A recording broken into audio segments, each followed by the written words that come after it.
All right, a pleasant good morning to you coming from the sports betting capital of the world, Las Vegas. This is Ramon Scott, and welcome to Night Moves here for Wednesday, April 29th. We're going to continue on in the postseason tonight in the NBA and NHL. Get you ready for a three-pack of games in both the NBA postseason and on the ice here, and it's getaway day in the major leagues. A full slate of games. We got some day game action here for sure.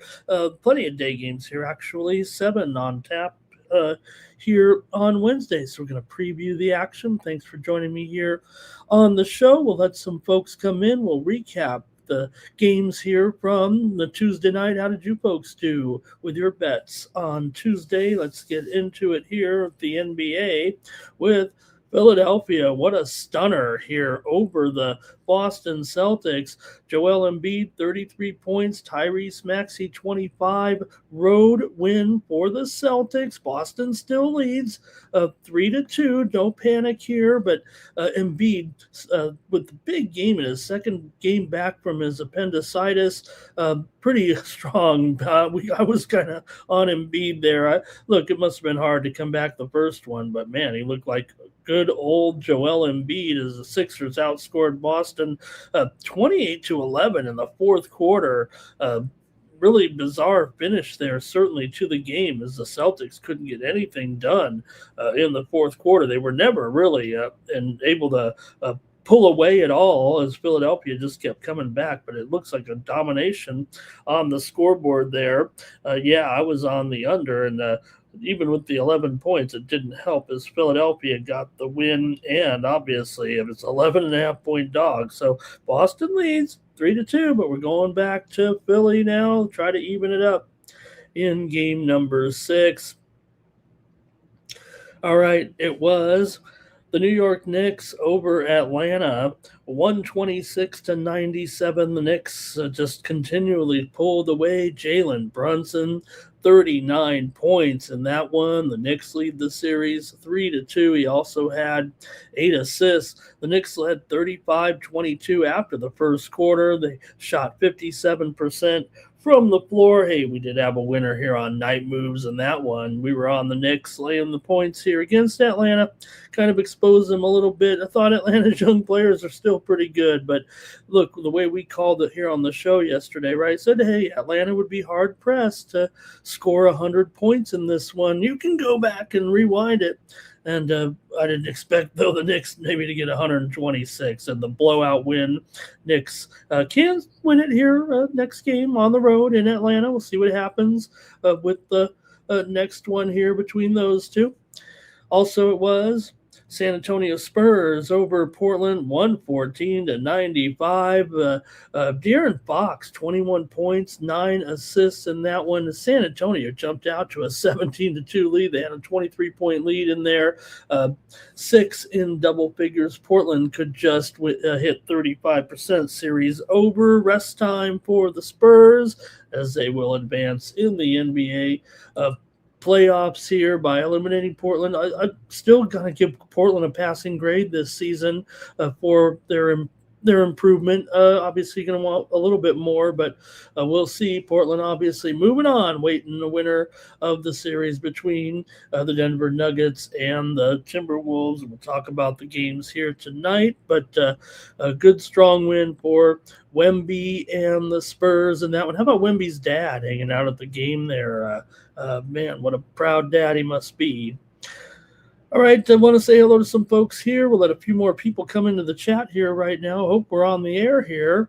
See who is here with me. It's going to be Mr. Weskers here. He's got the double alarm clocks going. And let's see here. Timmy Two Shoes, he's laughing at the situation plus money. He says good morning here.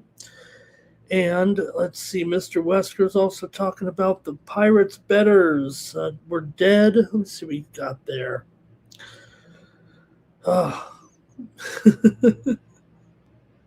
Okay, we'll get a few more comments and we'll get some more folks in here. Let me continue on a little bit here while we get some folks together. National Hockey League here for the action on Tuesday. Man, how about the game between Boston and Buffalo, with Boston grabbing that win, 2-1 on the road in overtime. Buffalo still leads 3-2, but pressure's on a little bit here right now after that one. Pasta with the overtime goal for the win on the road. Buffalo still leads, but who called it in the chat? Didn't someone have a Pasta goal? Did they say overtime? Did someone have a Pasta goal in overtime in the chat yesterday? I'm wondering if they did. So we'll see. It's going back to Boston. We'll see what happens. See if they can even it up. They're much better at home and on the road, but they got the one on the road they needed to stay alive against the Sabres. How about the Minnesota Timberwolves? A Minnesota Wild. We had the Wild yesterday on the show here over Dallas, 4-2. The Wild scored 2 goals in the third period and pulled away from a 2-2 tie to lead the series now 3-2, and they're going to go back home. Yeah, we were on the Wild there in that one. And then late night, how about it? The Ducks and the Oilers. Oilers win it 4-1. The Ducks blitzed early, too big a hole to come back from. The Oilers exploded for 3 goals in the first period to knock Luke Dostal out of the game. The Ducks had just 2 shots on goal in 18 minutes as there was a blizzard by home Edmonton. Draisaitl, Podkolzin, and Hyman with those goals in the first. Good thing Bill Husso came in and stoned the Oilers. Otherwise, it would have been a blowout. It did prevent me from hitting an over. I went over as a premium, just kind of just trying to ride with the times here a little bit in that series. But the Ducks had one of their worst offensive games there. Credit the Oilers for a great performance there in that one. Anaheim still leads 3-2. They'll get a big chance at home in Game 6, but they couldn't wrap it up there on Tuesday night. So that series gets extended, and we'll have 3 more tonight to look at. So we take a look at that here in just a few moments. All right. Going to go to the major leagues. There was a managerial firing yesterday morning as Rob Thompson, after a 9-19 start, despite being in the World Series, 4 straight playoffs, he's fired. Then they tried to give Alex Cora the job. They said, hey, you just got fired from Boston. We think you're a pretty good manager, and he is.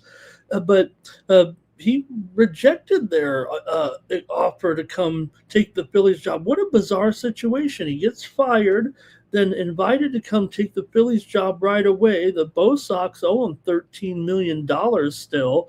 And then they have to go to Don Mattingly as the manager. And Mattingly, I'm not saying he's a failed manager. The Florida situation was going to be tough for anybody. But he takes over here with the Phillies. Expect the Phillies to be active, I would imagine, when it comes to the trade talks here. Cal Dog joining us today. Chat Pro is filing in, ready to go.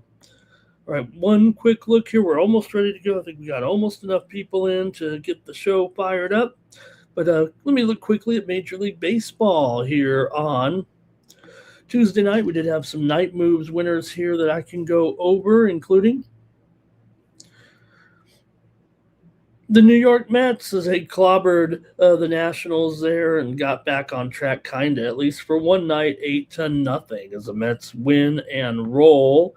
Here finally kind of got something together for the Mets offensively anyway, and not giving up any runs there either. Obviously a big deal. So Mets, Juan Soto, Bo Bichette home runs. Mets are 10-19. They're playing Washington. All right, they could win one. Also, night moves winner here, Milwaukee Brewers. We had the Brewers in that one. The Brewers 8 runs in the 6th inning. Frelick hit a home run in that one for the Brewers, and they rolled eventually there with the big inning. And we had them here on night moves. Also, night moves winner here with Tampa Bay and Cleveland. Game to go under in an early start. There is Nick Martinez, a 3-hit shutout. Martinez looks good again here for the Tampa Bay Rays, and they won it 1-0. in that one. The Rays are 18-11. How about the Rays right now? They are a story, I guess, here all of a sudden. Also, we have the Toronto Blue Jays uh, in their victory over Boston. We had the uh, Jays there. Okamoto, a 2-run single in that one. Boston's now 12-18. So they're still kind of been a little bit inconsistent. You could change the manager, won some games, but yet Trey Yesovich, a pretty good pitching performance there for Toronto. We had a night moves winner here with the Chicago White Sox in their win over the Halos as Martin was able to outduel Soriano. Soriano gave up 2 home runs, loses his first game of the season. There, the Sox hit 3 home runs. The Angels are in a 1-8 skid, so I was on the White Sox here. Remember, we were taking small dogs yesterday. They didn't all work out. But we did have the Yankees on the road over the Rangers. Went ahead and went with the Yankees, and we also had a premium winner over at Tony's with the under in that game. Aaron Judge, Austin Wells, home runs. Yankees are only 20-10 right now, as they got the win.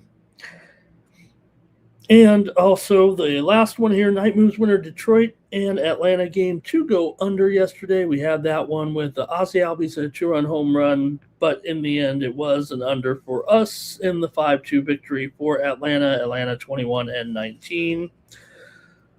All right, and let's see here. I think we can get started on the show. Let's quickly go over to Tony'sPicks.com and take a look at the handicapper leaderboards here for Tuesday night. I know I wasn't on them here. I was some ups and downs here. How about the Champions League final first leg there, as we saw a wild game in the Champions League first semifinal first leg, as it was 5-4. A crazy game there with Bayern Munich and Paris Saint-Germain. Paris Saint-Germain leads 5-4 after the first leg. They'll also have the other semifinal here on Wednesday with Arsenal and Atletico Madrid. Arsenal slight favorite here, $1.20 now up to $1.35. We're seeing some move overnight here on Arsenal. All right. Let's go to Tony'sPicks.com. Take a look at these handicapper leaderboards. David Racy, another huge day, 10-3, up 7.25 units. Tony T was a perfect 4-0 on Tuesday. Tom Regard continues to pile up the units. He was up 420 on Tuesday. Jorge Gonzalez won his only play, an underdog in there. Damian Sosh, 2-1. KT Kevin Thomas, 2-1. Al Ninos won his only play. Mills Young found himself a profit, 2-1 there. Double Shooty, 3-2. Stacks McKelvey, 3-3. Rod Zawacki, 4-5. Chris Adkins in the profit. Over the last 7 days, it's David Racy up there, up 21 2/3 units of profit. Tony T's up 11 3/4 units of profit over the last 7 days at Tony'sPicks.com. Al Ninos is up over 6 1/3 units of profit. Tom Regard up over 5 3/4 units of profit. And I've got triple fives up there over the last 7 days. Last 30 days, David Racy's up 19 3/4 units of profit. Al Ninos is up 10 units. Tony T's up 9 units. Double Shooties up 7 2/3 units of profit, and Tony's Picks VIP account up over 3.5 units of profit. You can click on the Premium Picks tab. This is where you'll find the handicappers locked and loaded here for the action on Wednesday, including Red Hot David Racy's got his afternoon MLB total. Tony T's got a wonderful Wednesday 3-pack of NBA and MLB action. Al Ninos has his MLB Wednesday Grand Slam. That's pretty much an automatic winner. Scott Double Shooty, guaranteed 3-pack from doubles with 1 play in NHL and 2 in the major leagues here on Wednesday. Also, Rod has his Wednesday triple, 1 in the NBA, 1 in the NHL, 1 in the major leagues for a 3-pack for Rod Zawacki. And Hollywood Sam has a cross-sport package for $45 with 2 in the NHL, 1 in the MLB, 1 in soccer, 1 in MMA. Sam's giving it to you all here at Tony'sPicks.com. Click on the All Cappers tab. You can find the handicapper of your choice.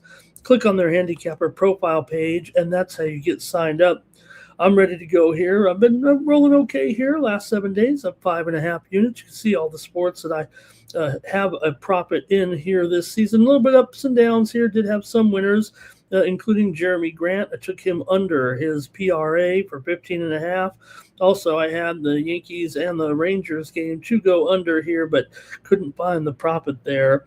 on Tuesday. So I'm back at it again here with you guys, trying to get some winners going for me over at Tony'sPicks.com. Use the promo code TonyT at checkout, save 15% off those premium pick packages. All right, we're going to get ready to go right now and get the preview started here. We're going to start off in the NBA, so get your pens, pencils, and rotation orders ready. It's time to go over the games here tomorrow. And we've got a great crew here with the Chat Pros ready to go with their picks.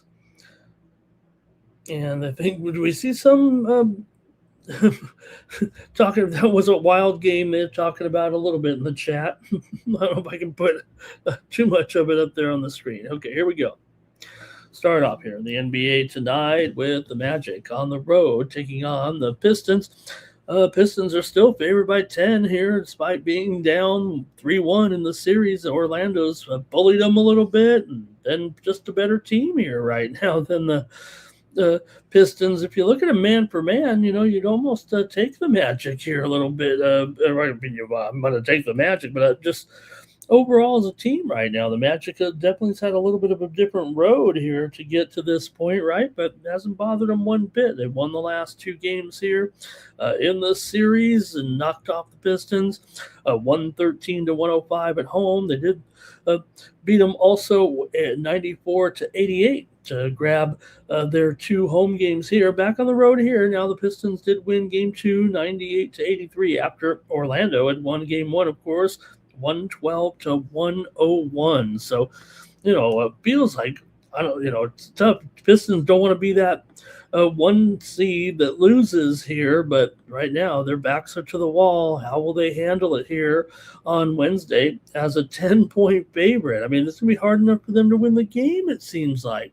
Detroit's being priced like they're the dominant team in the series right now, but I don't think the data supports that. No matter how you look at it, I don't think you can say it's been a fluke here.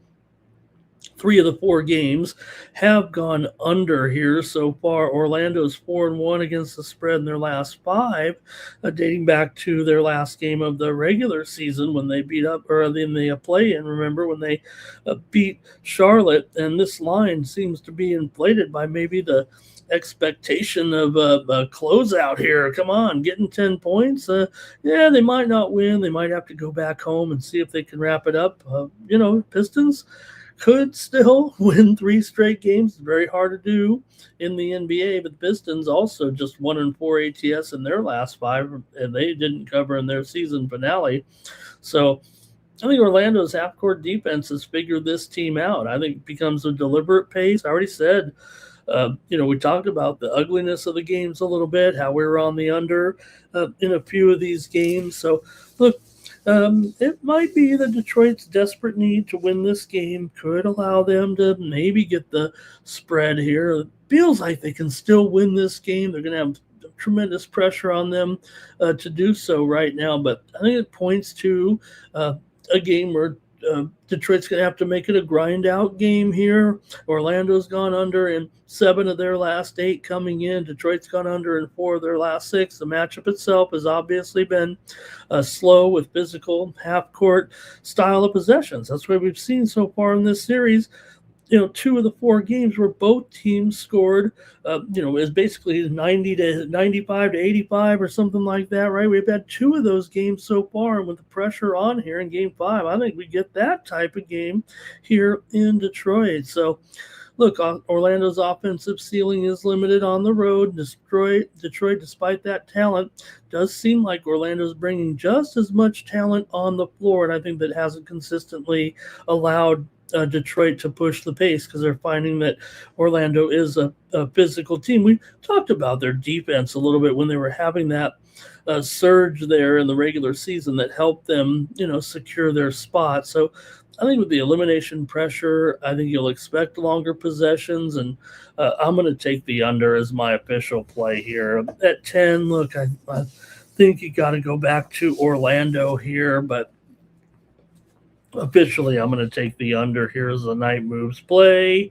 Let's see what the chat has to say as we start off here with the NBA. All right. Five of the last seven meetings between the two teams also have gone under. Detroit's won still 13 of their last 19, but Orlando 4-1 against the spread. The last five games overall now against Detroit. Here we go with the chat. With their plays here, and this one's going to be Mr. Weskers. He likes the Pistons to get it done. He says the Magic are a bunch of chokers here. Pistons love to come from behind. Cal Dog on the Pistons here, and plus money is on the Magic here, and sprinkling the money line. Mad Sushi Maker here. He's bringing the sashimi, and he's got the Magic on the spread. All right, I feel like the Magic is probably going to be the public side here. I would think because of the frustration there in that one. Tobias Harris over for Timmy Two Shoes here. Harris has been pretty good, obviously, in this series overall. So, all right, I'm going to go ahead. I'm going to take the under again. I think I've been pretty fortunate here to hit this total in this series. So. Let me take the under in the game here between Orlando and Detroit. We'll mention Franz Wagner, definitely a key player missing this game for Orlando. That may help those. It's questionable, but I think it's going to be very difficult to make the lineup. Also, Jonathan Isaac, doubtful for this game. Kevin Herter is questionable for Detroit, but those are two somewhat significant injuries right now for Orlando here. Doesn't mean that 10 points isn't a lot. And if anything, the move has been on Detroit here. Most of the openers, anywhere from 8 opened at one offshore book, mostly 8.5s or 9s, a little bit of 9.5 openers, but wherever you look now, it's almost a 10 across the board here, even 10.5 at the sharp book here in Vegas. So the move is clearly on the Pistons here. Doesn't mean that they're the public side early. That sounds sharp to me, actually, but man, the Orlando's really hassled these guys, no doubt about it. I'm going to go ahead and take the under in this one.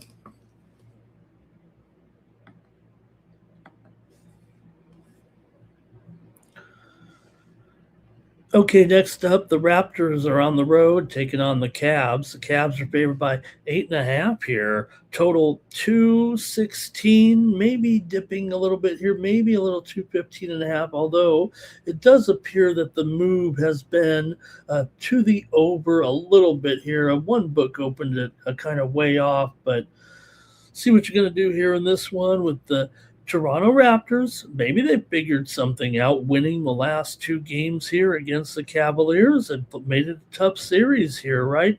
For Toronto to come in here. Yes, they did win their two home games pretty convincingly, if you think about it, by 22 points in game number 3 and then by 4 points in game number 4, but they were still an underdog. Cleveland had kind of an historic, or at least a notable poor performance by them in that last game. You know, they won and covered their home games coming in. So it's been home team and cover here so far in all the games.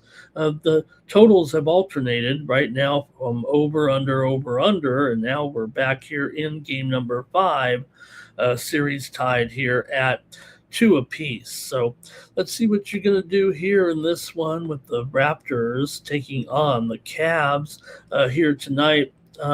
Toronto has had the head-to-head success here right now, covering 5 of the last 7 even overall, but the road form is a major red flag, I think. You got a 1-6 against the spread in their last 7 games on the road here.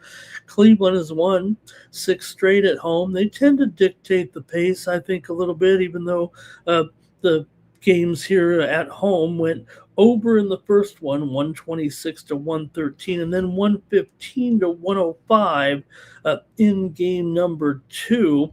The number here isn't necessarily a double-digit spread here anymore. Not that it was in those first games either. It was pretty much right on line with this. It was 8.5, they covered. Then when it was 9.5, they covered by just a half a point. They won the first one by 13 and the second one, but they did get the number, basically winning by double digits each time. So Cleveland games, in their divisional matchups, it was always kind of a lower scoring game. And I think we're getting to that point for me. I mean, we just saw the last one was 182 points. Pressure's on these teams continuously right now as, not facing elimination here just yet, but still key games for these two teams to hold serve, because so far it's been 4-0 for these home teams right now. Toronto struggles to generate efficient offense on the road frequently, actually, while Cleveland just becomes more methodical at home.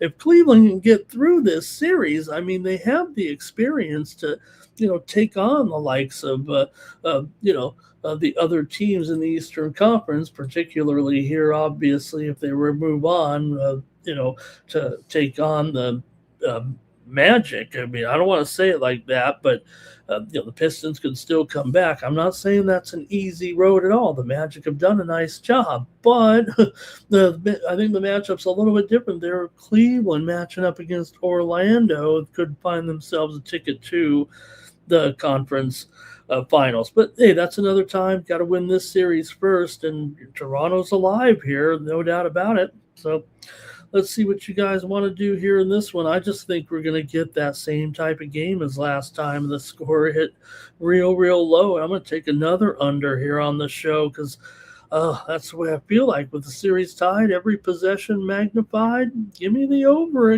under again here. I'm going to go the Ramon route probably on this show. All right, let's see. Under for plus money. Mr. Wesker says the Raptors are finished now.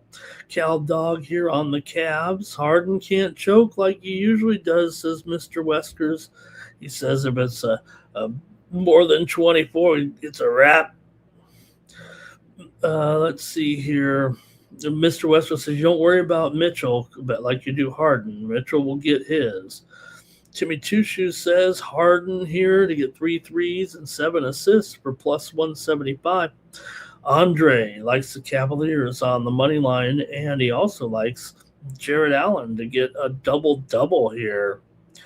All right, I still go back to the fact that Toronto was, basically 2/3 of their games during the regular season were played to the under. So I've got another under here for me. Give me the under with Toronto and Cleveland.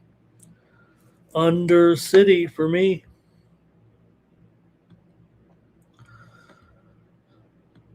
Okay, next up here, going out west, of course, with the Lakers. Let me get it going here.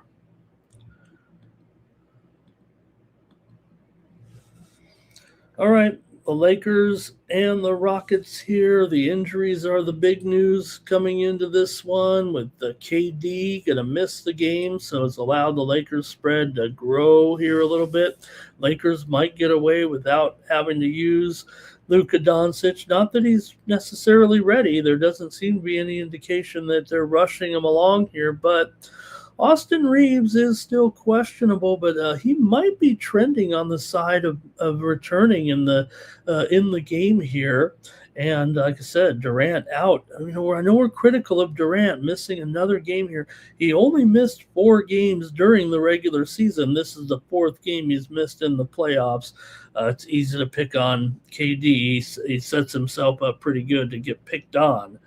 But obviously, the ankle injury here is significant enough, coming off the knee injury to the ankle injury. Just really a little bit of a tough run here right now for KD trying to get back in this lineup. So see what you guys think here in this one with the Lakers taking on the Rockets here. Lakers can close it out. They couldn't ask for, I don't want to say a better scenario. They really haven't necessarily outperform the Rockets to a yes, at times they have. The Rockets sure made it look easy last time on the Lakers, but you could say that, and I did say that the Lakers, kind of the veteran team that they are, the fact that they might be in control of this series, and I said they would give one back to the Rockets big time, and they did. Rockets, maybe they can build on that confidence a little bit. And, I don't know. Some people might say, hey, good. I'm glad KD is out. Maybe they'll have a chance here to play well in this game against the Lakers. But the Lakers are still 6-1 against the spread. In their last 7, 6-1 overall. Houston just 2-4 against the spread in their last 6. And they've struggled in this matchup here now with this series, 1-5 against the spread, their last 6 against the Lakers. So this is a prime closeout at home for a veteran team. You lost the first one, you finally lost a game after you basically upset them in this series. Remember, they were underdogs in all those first in those games. So they're the ones up 3-1, and finally they're favored here. Maybe that's not the right role if you think about it, if they were playing so well as a dog, but don't forget, the Lakers were a strong home favorite this season, 24-17 during the regular season ATS at home, 30-19 ATS as a favorite, which, I don't know. I think there's sometimes a Lakers tax, or I don't know, maybe there's a lot of fade of the Lakers sometimes because, they're definitely due to let you down eventually, right, with this lineup and roster. I'm not sure they can get past those top teams, but hey, they can win one series here. You never know. And, should they advance, get the chance to go up against the Thunder? Well, you know how it is. The Thunder are waiting for them. I think it's all about the pace and maybe the playoff tightening here again. We've already kind of ridden these Laker games under here. Remember, the Houston here has scored 98 and 94 in 2 of the 3 games here in LA. They scored, those were the 2 games in LA. They could not score 100 points. And I don't think they're going to here either. I think they're going to score under 100 points, and I think it's going to lead to another under. So if you want to know what I've got in every game, just know I'm on the under in every game here. Let's see what you guys have in this one. Okay, Andrew here, Rockets plus the points and the over. Even Bronny is looking good. Even Mr. Weskers is loving Bronny out there. Caught the pass, and Kevin Harlan said he got it from his dad. From his dad.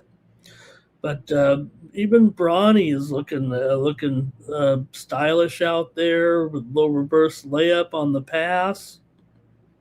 Lakers to finish them off here. Şengün over in his assist plus money says, I'm taking the Rockets. Let's get some drama in this series. Maybe without KD, right? That's what Mr. Weskers is saying. Oh, no, he says he's taking the Lakers still. I figured Mr. Weskers would say, hey, no KD, I'll take him now. Şengün, 20 points here. And Timmy says they're stuck. Şengün's stuck with a mediocre team. He'd be better off if he had some other guys. Hey, Moonman's here. He likes the Lakers here in this one. Kind of crazy. We're talking about the Lakers like this now as a favorite, ready to close these guys out. And nobody's really nobody's really going against them too hard here. Mr. Westbrook saying no chance without KD. Right? So we can say sometimes, man, KD, especially when it looks bad out there, but in the end, you probably need him on the floor. Reeves is going to play, says Andre. Take him in his points. It's Jabari and Tate that are killing him maybe here. Cal Dogs on the Lakers money line. Mr. Weskers, you are loving Bronny. Come on. I'm loving Bronny. Okay. Let's see. Rockets they should have signed Chris Paul. Did Chris Paul make any social media jokes about the Rockets here?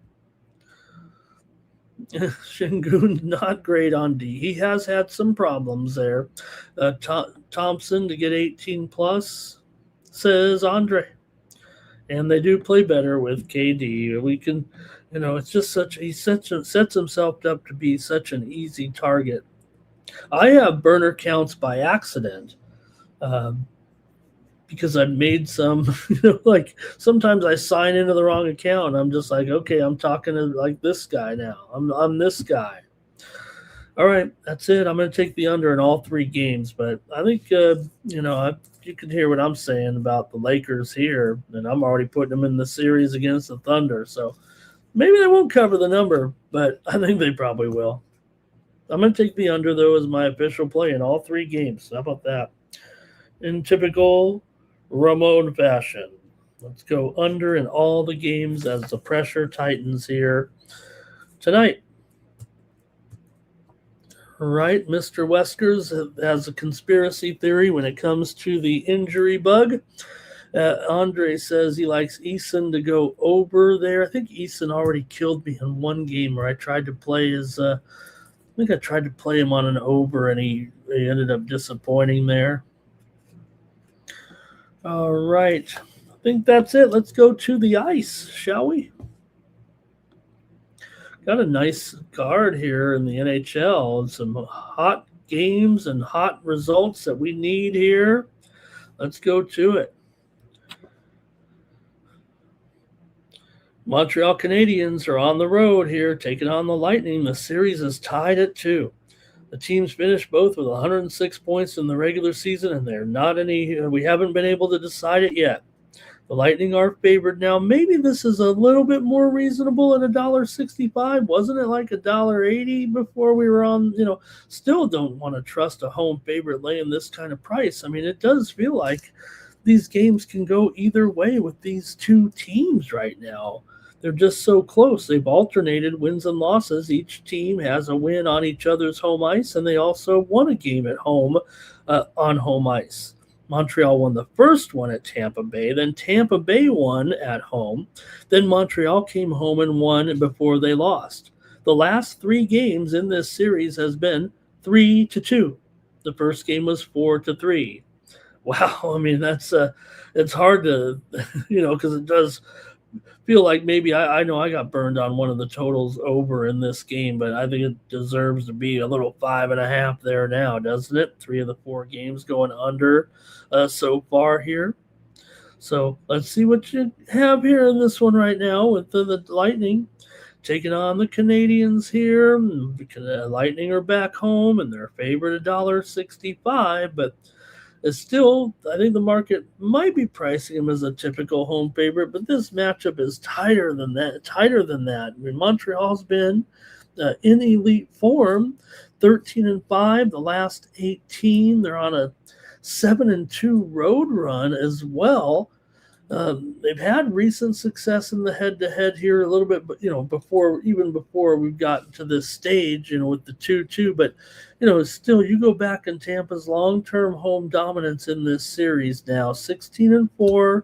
They have proven that they can win at home despite losing one. I mean, I'm a Montreal fan here, and I'm not saying that $1.65 isn't quite worth it here, but the last one wasn't it $1.80, $1.85, and now it's starting to dip here a little bit.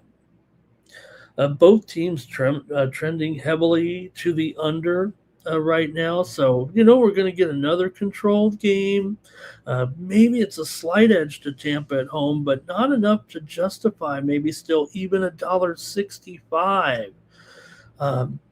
Again, no one can say that Montreal's totally overmatched here. If they both have split the 2 games, you can't say, because look, if you look at $1.60, right? If you rank $1.65, you would think the home team wins every game on the series, right? That's the way I would think, kind of think about it. Because when you've got, implied odds of $1.60, $1.65 basically. I mean, you're looking at, definitely a situation where teams are going to win like 62.25% of the time. And I don't know if we're kind of getting that here. So let's see what you guys think in this one. Could it be another under here for me? Montreal's gone under in 11 of their last 16. 5 of the last 6 meetings have gone under. Tampa's won 6 of their last 9 at home here and gone under in 4 of their last 5 at home as well. Feels like it's getting pretty tight here. Here we go with the chat. Okay. Cal, it's puck time. I missed my cue, Cal Dog. I'm supposed to put that up there before the graphics, before the announcement of the games. I forgot. Okay, Andre says overtime here. He likes the under. So he likes it 2-2 and then get it in there for that 3-3. And look, I think right here. No, I don't know. Timmy says they changed the total. Yeah, no, I think last game ended up at 5.5 also, didn't it?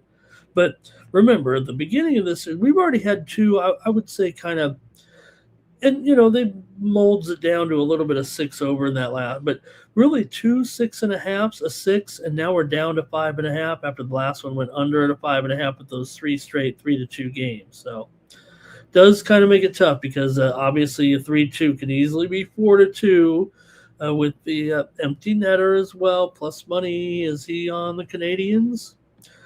He's on the Canadians. Cal Dog's on Montreal. Andre's on Montreal. The problem is, like, you're like, hey, $1.65, man. You should be able to get a good price on the puck line. But the price is so, closely rated that even with Tampa being $1.65 or $1.70, Montreal's puck line price is even higher at $1.85. I actually think, Tampa Bay on the puck line. If you like Tampa Bay, probably, with way empty netters happen in the playoffs, if you like Tampa Bay, you should be taking at least some puck line. Not everything, but we've seen it. I've talked about in the regular season. Less empty net goals during the regular season this year. I think it was proven. And then in the playoffs, not every game, but a lot of games, get that empty netter. It's more because, we don't have the situation with the less skater in the overtime, the shootout, also just the desperation overall. The teams are pulling the goalie. What was it tonight on the Ducks? They got a stupid penalty when they couldn't get the guys on the ice correct, and they blew it. But they were pulling the goalie with 4 minutes left.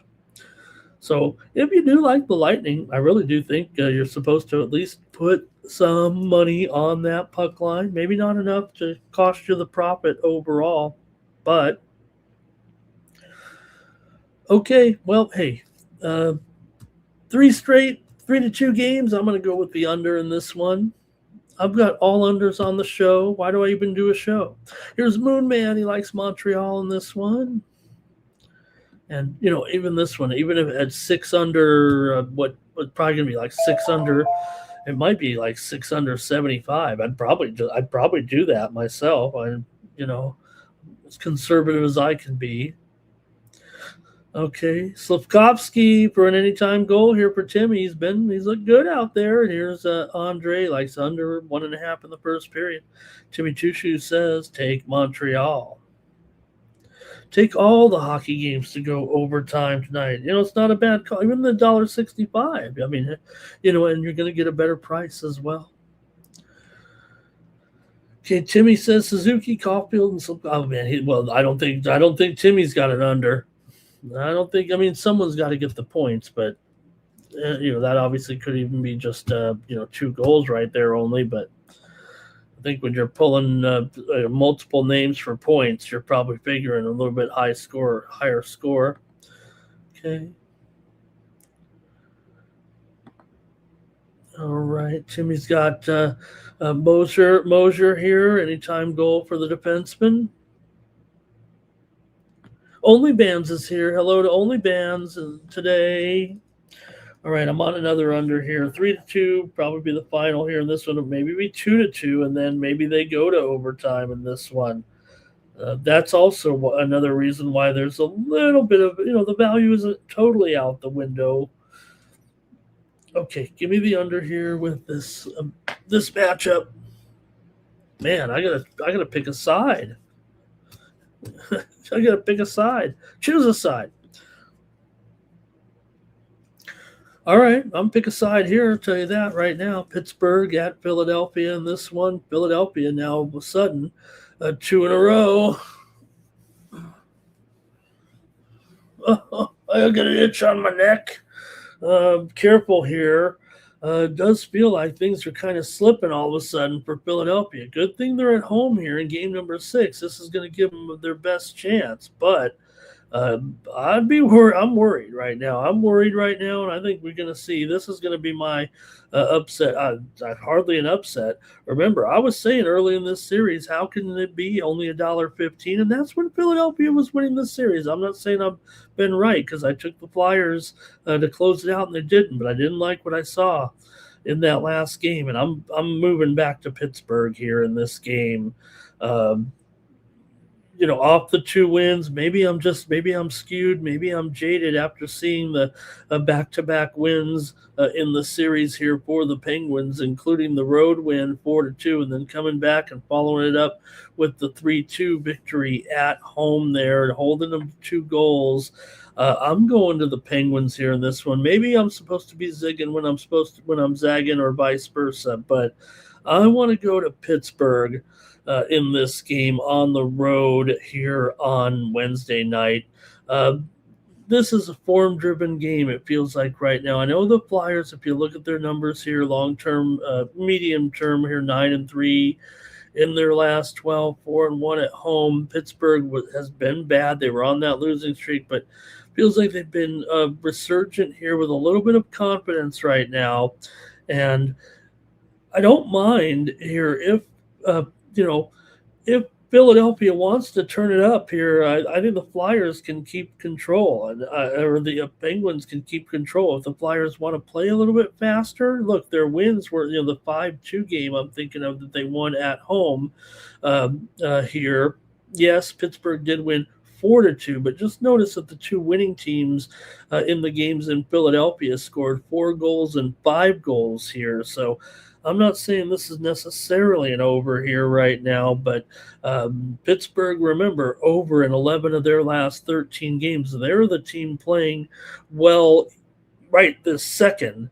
It was doomsday there for a while, but remember they were already in the playoffs for the most part, and it was a bad run there at the end of the season. You don't want to finish as poorly as they did, but right now the Flyers' immediate form has me on Pittsburgh here. There's got to be some volatility. I don't think I can recommend it as a premium here, but the Sharps certainly seem to be on Pittsburgh in this game. So I think if Philly looks to get it to be kind of a high score here, I think that could be detrimental. I think Philly actually needs it to be.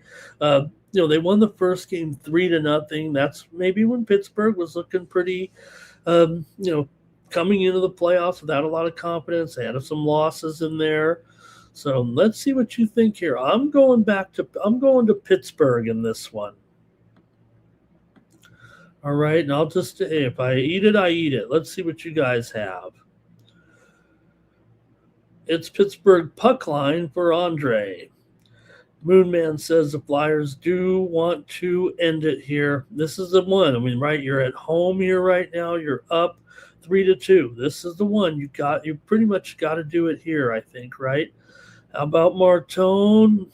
Man, oh boy, I tell you what, Timmy's got some props there, but Pens here for plus money. Cal Dog as well. You guys are on them too. Okay. Andre here under 1.5 in the first period. And OT for Timmy. Could it be a close one? Hey, I want to say, hey, there's Jimbo the Loose Cannon. Jimbo the Loose Cannon. I don't know if that's a play on words for the old. Is that Cornell? Is that a Cornell logo in there? Jimbo Loose Cannon. I just think of Jim Rome and Loose Cannon Talk. Mayor of Baltimore here. Thank you, and I would like to wish happy birthday there. Thank you, Mayor of Baltimore. Happy birthday. To Mayor Baltimore's sister. Nice. Isla. Thank you. Happy birthday to Isla. That's nice. Okay, let's see. Boston in 7, though, says Jimbo back on that other series there. Thank you, Jimbo. Flyers to finish it off, says Only Bands. Doing great here. Glad to have you guys in the chat. All right. I'm going back to Pittsburgh in this one. A little worried, a little concerned about the Flyers right now, and I'm jumping off the bandwagon here, at least for this game. Not counting them out of this series, but you know what? Losing this one here all of a sudden. I don't want this to be a monumental choke job for the Flyers right now, but I'm on Pittsburgh in this one.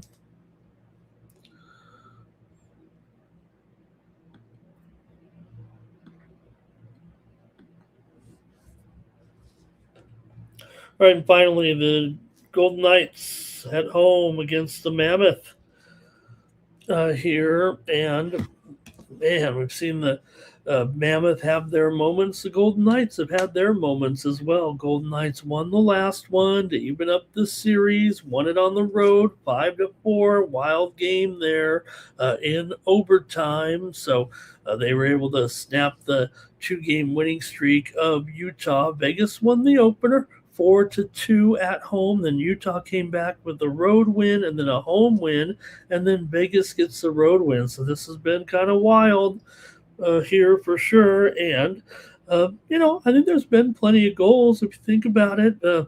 3 of the 4 meetings have gone over just enough, right? Even the ones that were 5.5s went to 6. The game that was a 6.5 for the most part were 5 goals, and then the game that was a flat 6 here was 5-4. Guess what? It's a 6 at least, not a flat 6 necessarily. I think it was shaded to the under actually, but we are dealing here. Looks like with a 6 under 20 in this one, and BGK $1.60, $1.65 here in this one. Let's see what you guys think about with the Knights here at home. Yes, they still need to, we're only in game 4 here. This is starting to feel like 7 for sure, but Vegas still one of the strongest home teams in the league right now, with 5-1 at home in their last 6. Also 11-4 against this franchise at home. They're in pretty good form, having won 9 of their last 12. Utah has been, a decent team, a good team on the road. 6-2 in their last 8, but this is a tough building for them, even if they have the win here already so far. Both teams are trending over here. It feels like both offenses we could be dealing with 3-3 the way I think it's starting to go. We just saw that wild game there in the last one where they got out. Vegas scored the first 2 goals, and Utah came back on them here. Vegas's home dominance, Utah's poor history in this building kind of points to the Knights. Feels like still kind of a high price, but still got to get that overall vibe that, ever since the coaching change, the Knights have done a pretty good job, but don't want to be losing one at home like they already did here. I'm going to go with the over. I think that's the way to go here in this one. And maybe even if you want juiced 5.5, in the playoffs, I love to pay a little juice, but we'll go over 6 at even money here on Wednesday. I'm going to take the over in this one between the Mammoth and the Golden Knights. I think right now, Utah over, as I said, in 5 of their last 6 games. They do have trouble here. Vegas has gone over in 4 of 6, so I hope Vegas wins this one. I think they will, but I'm going to go with the over. It might be 3-3 at one point and go into overtime. See what the chat has to say here in this one. Then we're going to go to baseball. Here's Cal Dog on the Mammoth. Moonman's on the Mammoth. Utah puck line and under in the first period at 1.5 there for Andre. Utah for Timmy Two Shoes. He says that price is just too high right now for some of these matchups where, it feels like it's just pretty even overall, doesn't it?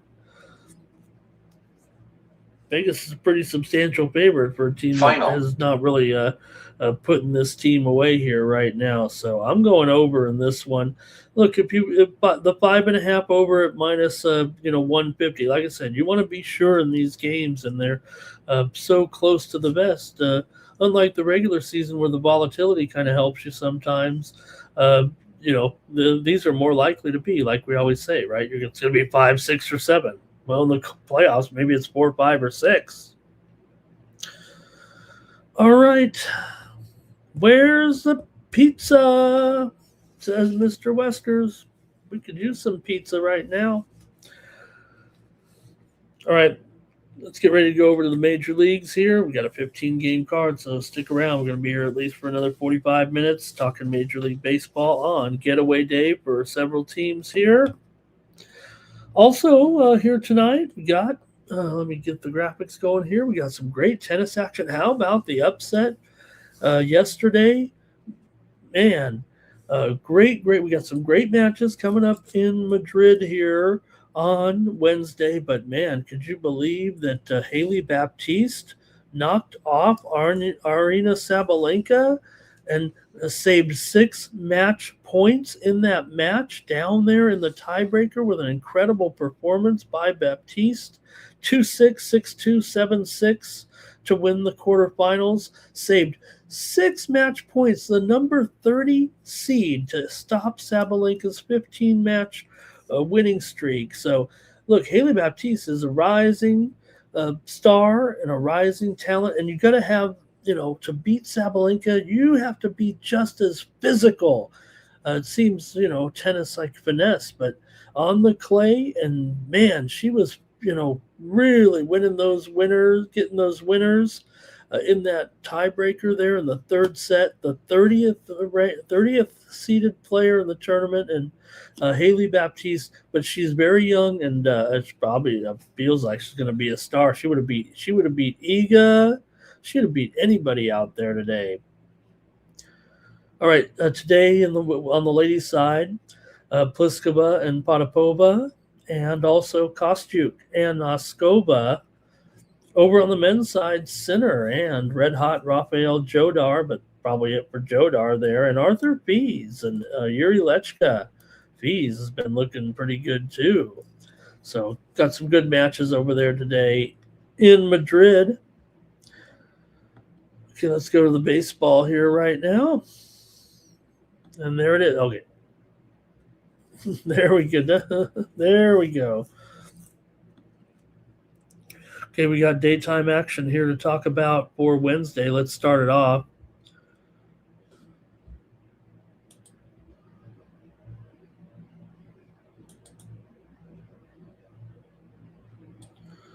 All right. Angels and White Sox started off here with our matinee card. UC Kikuchi is going up against Eric Fetty in this one. You got Kikuchi here on the road, $1.25 for this matchup here. Look, the White Sox did the job there yesterday. I mean, come on. They've won the last 2 games. The Angels are reeling here right now. They can't beat hardly anybody, much less the White Sox here.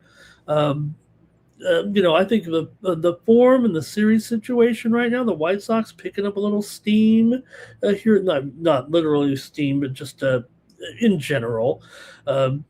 Momentum, if you will, not some betting steam. But Fetty, 3.41 ERA. Yeah, he's 0-3, but so's Kikuchi.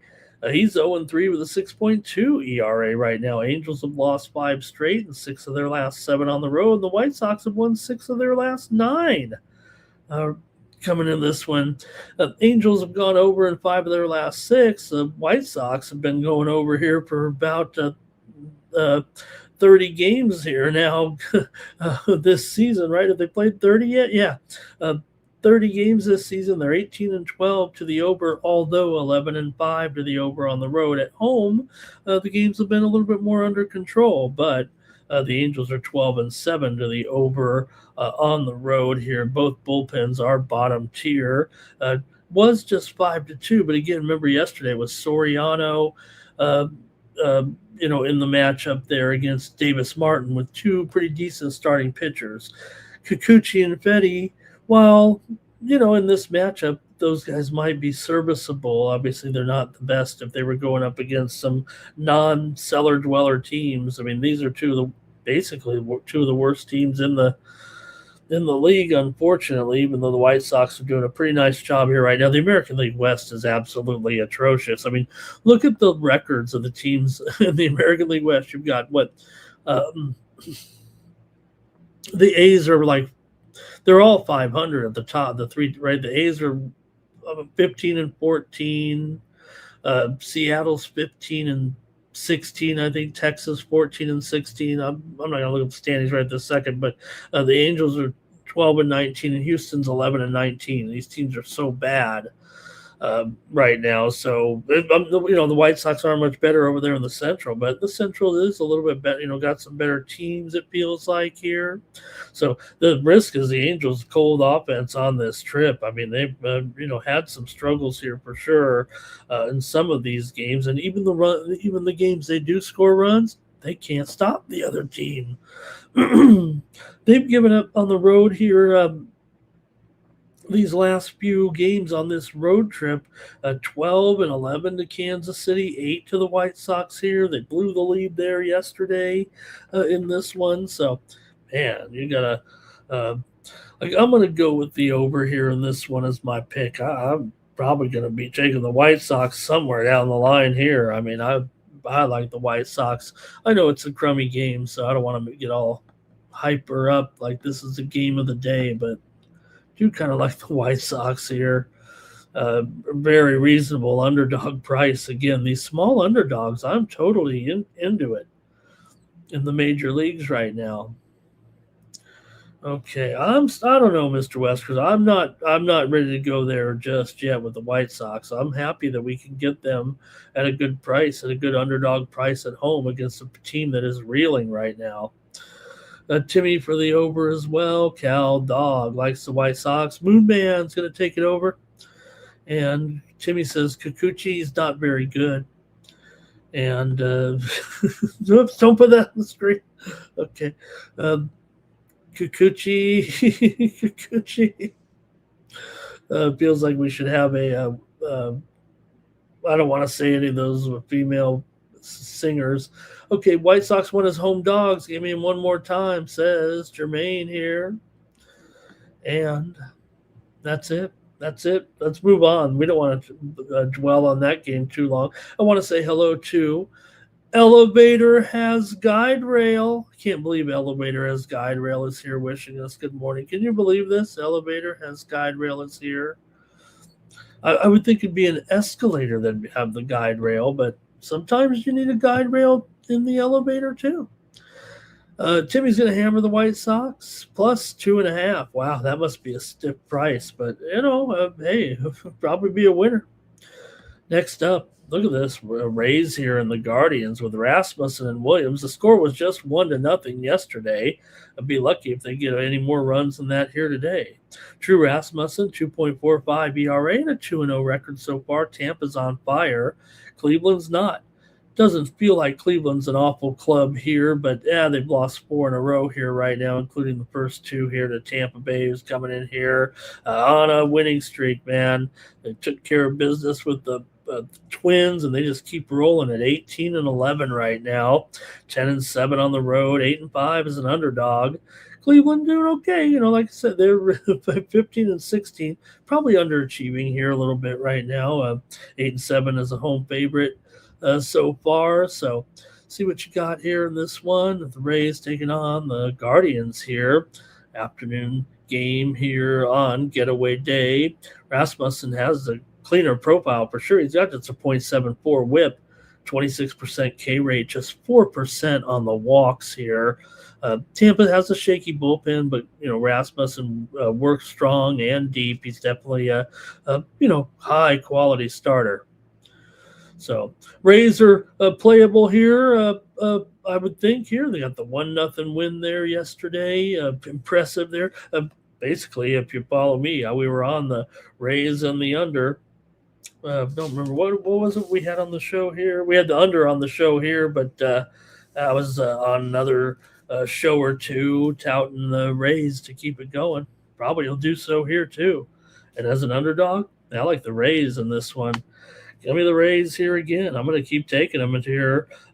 Look, I love Gavin Williams right now, but this Rays team just finds a way. They trailed the game yesterday, or not trailed, but uh, uh, got the one run there in the fifth inning. Allowed just 4 hits overall with strong pitching in the game from my man Nick Martinez. Went 7 innings. If Nick Martinez, though, is shutting you down, you're probably not hitting too well.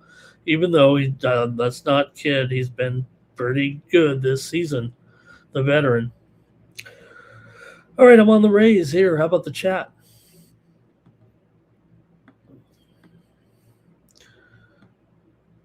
Okay, let's see here. Over maybe for Cal Dog. Timmy's on Cleveland. Rays Woodman's going to take the Guardians today. And you know what? It's we talk about some of these teams, whether Tampa from Las Vegas getting the stadium here, and what all of a sudden I thought, didn't they start the building on the Rays?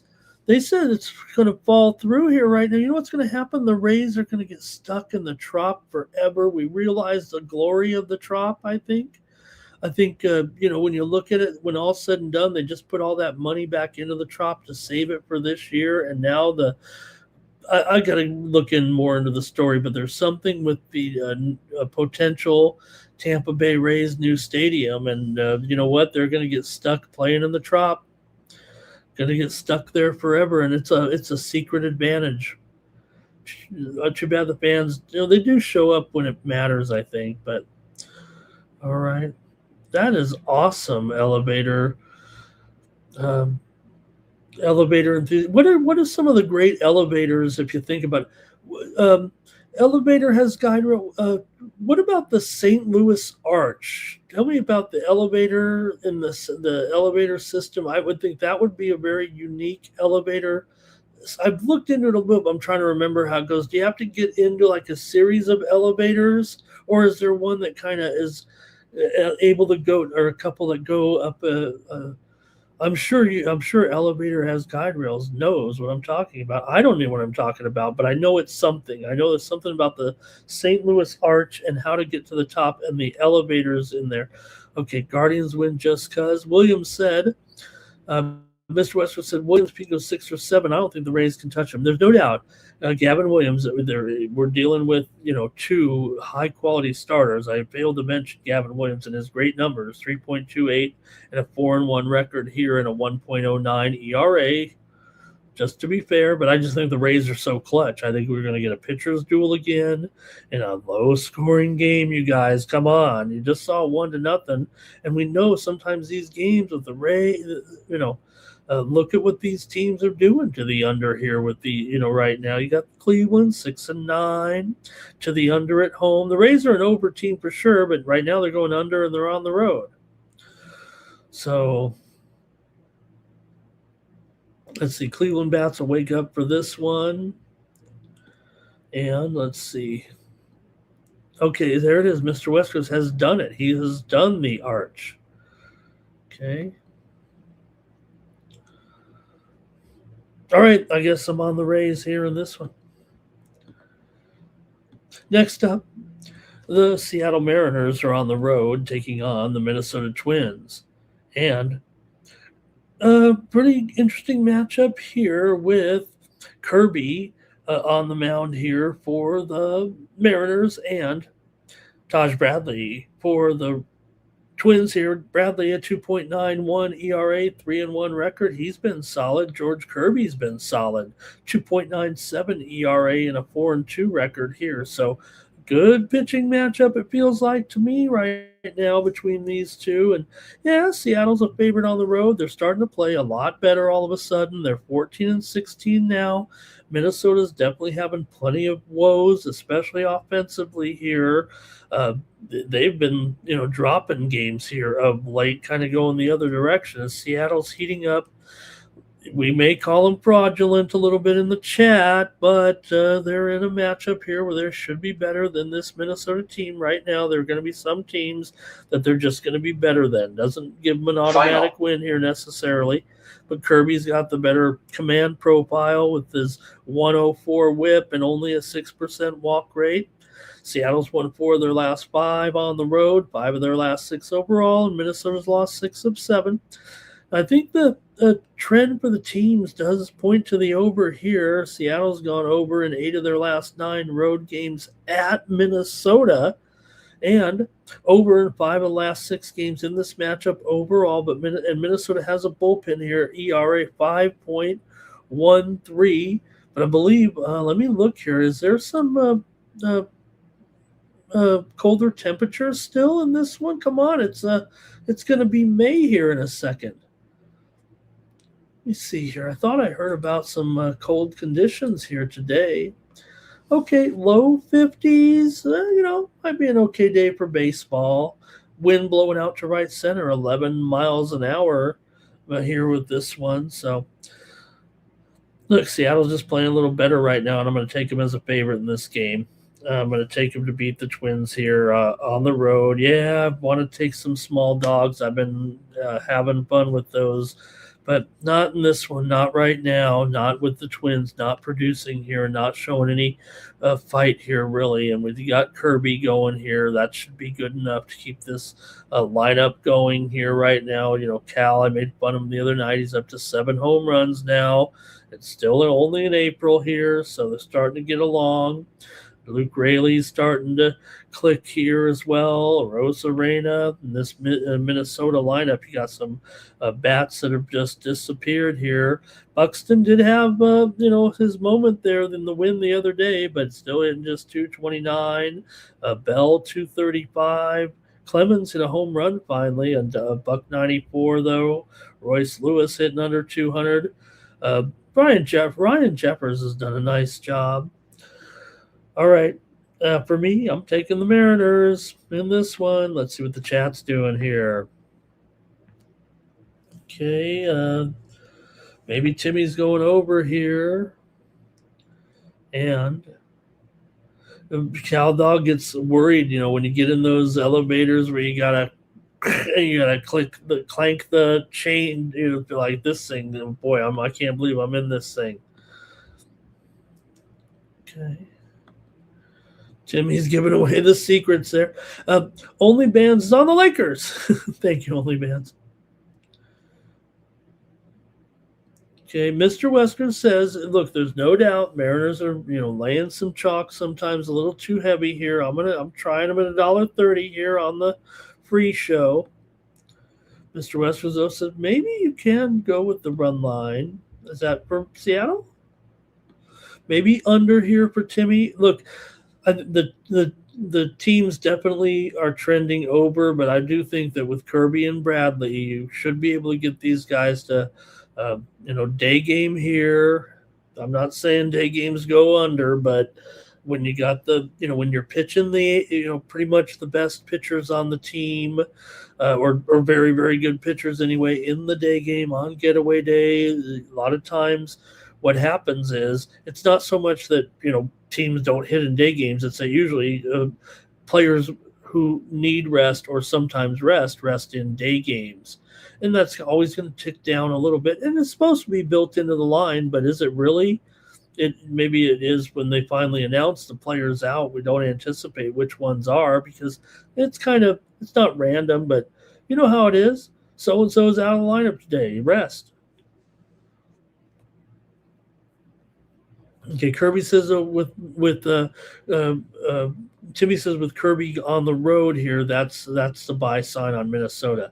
I just don't like what Minnesota's. This offense right now is just not getting enough runs. They're not winning any games because they're not hitting enough, and the pitching hasn't been great either. All right, here's the Yankees in Texas. Everyone's talking about it. This is a game everybody wants to see. And look, it's still the secret is still out there, right? We know that the games are still going under here every time. Yeah, they've had a few overs here, but all of a sudden, here you have the highly touted prospect, Elmer Rodriguez, coming in, the number 3 prospect in the Yankees pitching in their organization here. So this is uh, not so much highly anticipated, if not a little bit rushed. They don't they do need Rodriguez here. It's either that or you could come up with another idea here, but it wasn't necessarily. It was a yes, maybe a little bit of a surprise this early, but it wasn't like a surprise like, hey, get up here. The Rodriguez has already been in here with the team, ready to go with this first major league start. So young. Uh, Look, he looks good. Everyone's excited about him, ready to go here in this game, and going up against a good opponent in a good venue. I think this is going to be pretty good here for Elmer Rodriguez. Yes, he's up against a guy like Nate Eovaldi, but Eovaldi's numbers aren't that good right now, and the Yankees are finding ways to win pretty much every game. Eovaldi 5.78 ERA, 1.47 whip coming into this one. So, look, the Yankees are shuffling the rotation here a little bit right now, and uh, Giancarlo Stanton did go on the 10-day injured list, but this is supposed to be Luis Gil's spot in the rotation, but Gil was sent down to AAA after he got rocked in that game against Houston. So they did bring up Jason Dominguez as well. He's already been in the lineup. So, look, they're going to make another move or two here, but let's see what happens. Rodriguez did pitch in the World Baseball Classic for Puerto Rico. He pitched 3 scoreless innings. So this guy's a big time prospect here. It's not some chance here, but we'll see because he's got to face a 15-year veteran here in Nathan Eovaldi. So pretty fun to get a matchup like that. Also, the Yankees do anticipate that Carlos Rodon will be coming in soon here. He coming off elbow surgery in October, but he did make his first rehab start last week.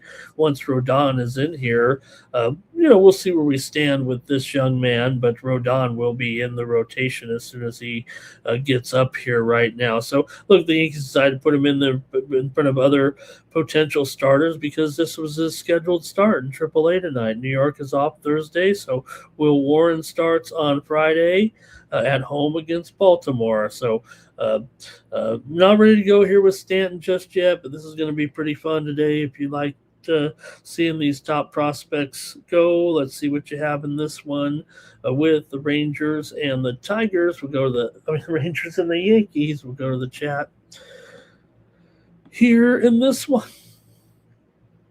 And Up One Money is here today. Whoops, where's it at? I think.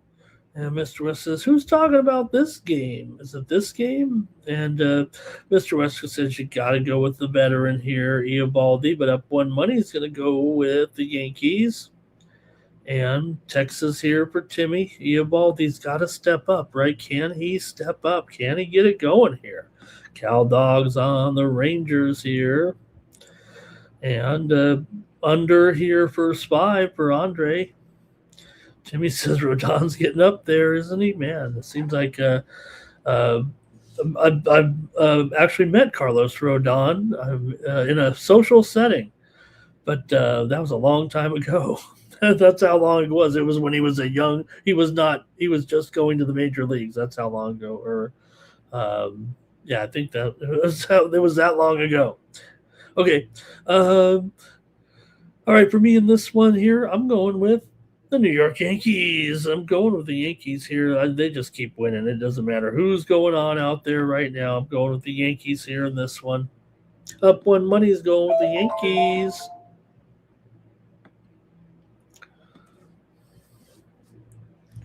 Okay, let's go to now one more day game here in the American League. We still got some action in the day game. These are all American League day games right now.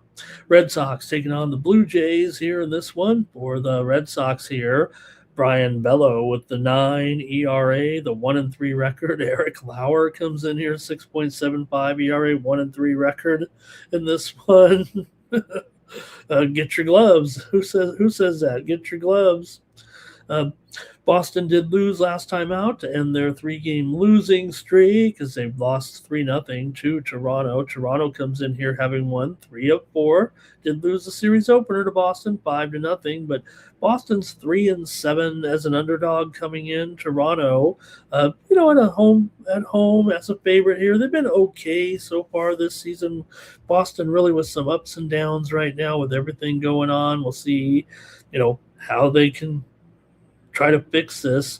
Toronto hasn't been much better, 13-16, Boston 12-18, and these two teams are seeing the Yankees and Rays get away here at this point. They've got to get it going here, especially if you're Boston right now. Toronto certainly slightly better form, 6-3 in their last 9. Bayo not only the 9 ERA, but a 2.27 WHIP and a 374 batting average against. Lauer's not trustworthy either, but Toronto's offense, I think, does get the better matchup here. It feels like going up against Brian Bello here right now. I think with what we've seen, some of these Jays not getting it together, but Vladdy is certainly doing the job here so far. And Okamoto had the big hit. He's trying to step it up. Jimenez has looked good. Clements looked good. How about the youngster Penango is going to be in here today, I think. So let's see what you guys have, for Boston here. Trying to get some of these on track. Abreu's been fine, but some of these guys, Story right now. Monasterio's been okay out there. All right, let's go to the chat. In this one, both these starters, obviously, with inflated ERAs, not to mention walk issues. The Jays' bullpen hasn't been great, but they have a 4.25 ERA. I think the trend's kind of point under, but I don't know with these starters. I mean, you would think that they're going to get hit. All right, Mr. Wesker's on the Jays, and Onlyban says they're kind of in a slump coming off the World Series maybe last year. Jermaine says pitchers, K's versus the Red Sox are on a underrun. The starter, he's saying the starter in the last 7 games, pitchers going up against the Red Sox have gone under in their K's. So they're making contact, I think is what he's saying. Mr. Wesker says he'll trust the Jays bats over the Bo Sox any day, but barely. Red Sox only plus $1.15, says Timmy. He'll take that. All right. Well, I'm going to go with my over here in this one. I think I'm giving away the freemium here, but I'm not very confident right now on the side. I do like this total a lot, and you probably would have used it as a premium here on Tony's, but I'm going to go with it here on the show. Give me the over here in this one. The Sox are dead, says Onlybands. That's a freemium. Because I can't decide on the side. So I gotta. That's how I work. That's how I do this show. All right. Next up, let's go to the Marlins and the Dodgers. Look out! Just saw the Marlins win yesterday, and now you got Sandy on the mound here, going up against Tyler Glasnow. Good pitching matchup. Glasnow 2.45 ERA. He's 3-0. You know he's going to deal here and go deep. Sandy's been very, very sharp here right now, 1.11 whip. He's starting to give it back a little bit, but not going to fault him here. He's looked pretty darn good, pretty good. Miami won the game yesterday 2-1. Picked up a couple runs, a couple single markers in the first 5 innings. Jansen Junk pitched 6 hits, no earned runs in that one to outduel Ohtani. Ohtani, 6 innings, 5 hits, 2 runs in the game as the Marlins were able to get a big victory there over the Dodgers yesterday. And, you got Sandy here. It's 225. You just saw 2-1. Marlins won it. Dodgers are showing that they're, going to have some trouble with good pitchers, it feels like right now. They're maybe not producing the runs that you might expect. Now, Miami is 10-2 to the over on the road this year, but it didn't work yesterday. And with Sandy and Glasnow today in another day game, I'm going to take the Marlins on the run line here in this one. Yeah, I'm not worried about. I don't think the Marlins going to be producing a lot of runs here, but maybe the Dodgers won't either, and we could be getting a game that maybe these starters will have some success early. If you like a little first five under, maybe, as I think that Sandy can work this out here. I'm going to take the Marlins plus a 1.5 at minus 120 in this one. Not really looking at the Dodgers to look, they're great. We know they're here right now, 20-10 overall. The Marlins are 14-16. The numbers as a road dog are not great. They're 4-10 on the road so far, 3-10 as a dog. Dodgers have been favored in every single game this season. They're 12-5 at home, but since the Dodgers are minus 225, I mean, I'm going to go to the Marlins here. Glasnow's been dominant. I get all that. Uh, zero point 0.7 whip, 143 batting average against 31% K rate here, but I'm going to take Sandy to also pitch well. Miami's gone over in 4-5 and over in 7 their last 9 on the road. The Dodgers and Marlins have gone over in 14 of the last 17 meetings, but I'll just stick to the Marlins here. But I would think these guys can deal a little bit. If the bullpen gets in there and it goes over, that might happen. Okay, let's see here. Under first five for Moon Man. And let's see here. The Dodgers are going to blast Alcantara into space, says Mr. Weskers. Glasnow is going to avenge this one. Okay. Oh, Only Bands is going with the Dodgers. I think Only Bands means minus 1.5 there. All right, I'm going the other way. I'm going with the Marlins in this one. Maybe everybody knows. I've always remember last year when Sandy was terrible, and I'd say, "When's Sandy? What's wrong? When's he gonna get better?" Like I'm a big Sandy fan boy. Under first five for Andre. Cal Dogs on the under.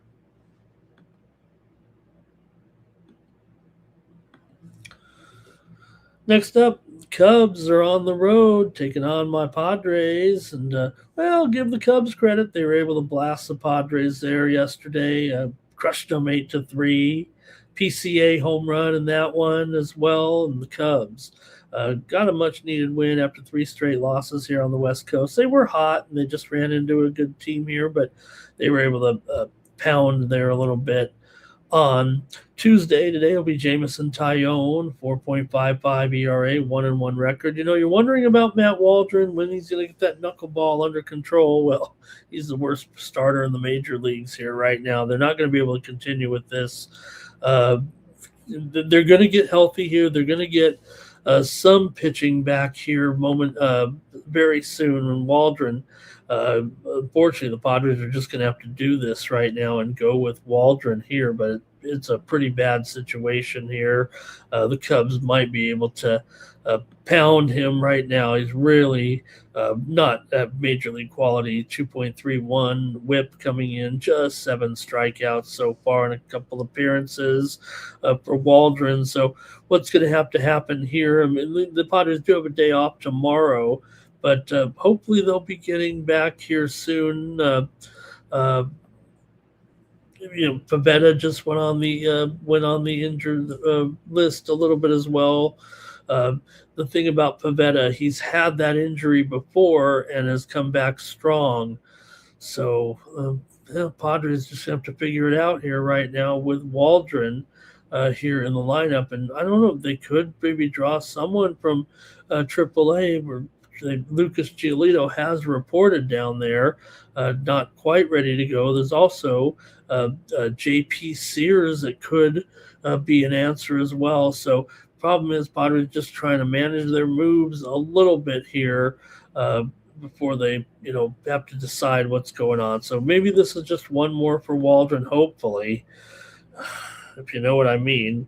And Cubs still only $1.15 here in this one. The move's on the under, like the Sharps know something here, but I don't know if I'm buying it here right now. I mean, look, not only is Waldron awful, but Tyone has kind of been Tyone-like here. 4.5 ERA, been nothing special here for a few years. So Cubs are 11-3 straight up and 18-12 overall right now. Last 14 games, and Waldron's numbers are so bad. He's got a 390 batting average against. So, yeah, the Padres form excellent here. Cubs are over in 7 of their last 8. They've also gone over in 10 of their last 12 on the road. The Padres have gone over in 4 of their last 5. If Waldron's getting hit hard, even at Petco, here, like I said, the Sharps are on the under. It's kind of making me balk a little bit here.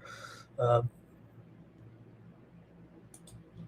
in this one. So they're pretty heavy on the under here. So give me the Cubs. I'm taking the Cubs to beat my Padres here right now because I'm down on Waldron, and I would imagine they'll be able to beat him here. Okay, here we go. Padres run line here for Andre. And Jermaine says Marlins are second versus righties, but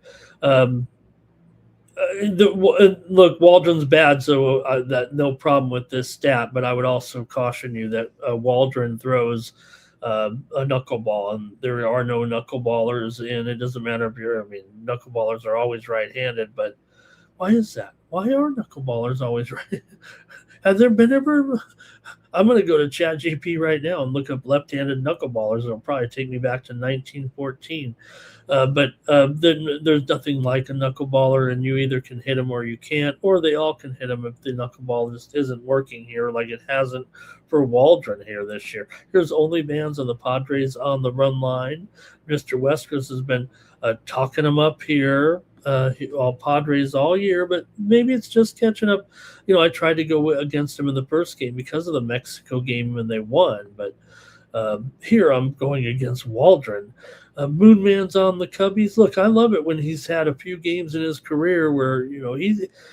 The funny thing about the knuckleball, he's been here in the major leagues, and he's had games where he's gone before, like deep into the game, and given up, a couple hits, and everyone looks like a fool.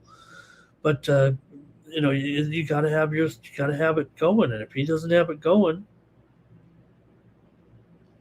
Glass down to okay. Let's see, Cubs team total over here for Jermaine. Cal Dogs on the Cubs, and Padres been yeah, but they manage a bullpen as well as anybody. I'll give them that. Over here for Timmy, over for Andre. And Mr. West goes, no, you wouldn't want him pitching home run because everybody probably whip. They'd be like, whoa. Cubs should be a bigger favorite here.